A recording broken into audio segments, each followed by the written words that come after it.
Naging viral nga sa social media ang kumalat na throwback video ni Daniel na tila di umano'y aambahan si Catherine Bernardo.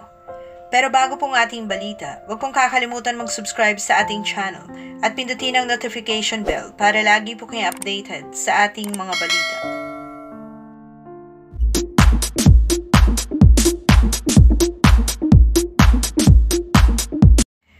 Sa gitna nga ng mga ulat na marami nagpapahiwatig ngayon sa aktres si Catherine Bernardo, ay marami sa kanya mga followers ang nag-share ng throwback video nila kung saan kasama pa nito ang ex-boyfriend na si Daniel Padilla.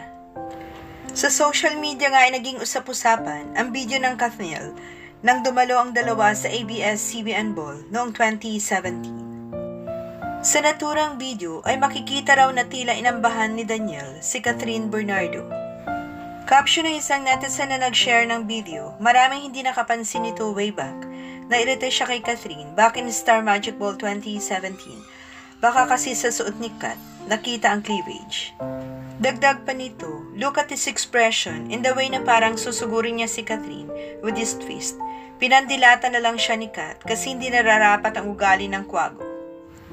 Makikita ngang tinitigan na lang ni Catherine ang dating boyfriend at hinawi na lamang ang buhok.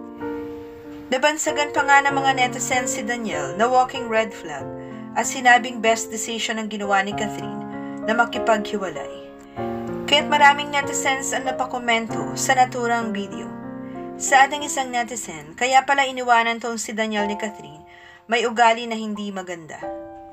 Saad pa ng isang netizen, thank you Catherine for being so strong, hindi mo deserve ang lalaking ito. Saad pa ng isang netizen, hindi ko gusto si Daniel para kay Catherine kasi mula pa lang, masyado siyang mabuti para sa kanya. I guess I have a hunch about what will happen. Ngunit may mga nagtanggol rin sa aktor na si Daniel Padilla at sinabing hindi raw issue ang pagpapakita ng iski ni Catherine. At tila may naglabas pa nga ng video ng interview nila ni Daniel kung saan makikitang dumipensa ito sa pagpapasexy umano ni Catherine. Sa ngayon ay wala pang anumang reaksyon o pahayag ang kampo ni Catherine at Daniel tungkol sa isyong ito. Of course, Catherine is wearing a Patricia Santos gown. And a Paulo Lazaro suit.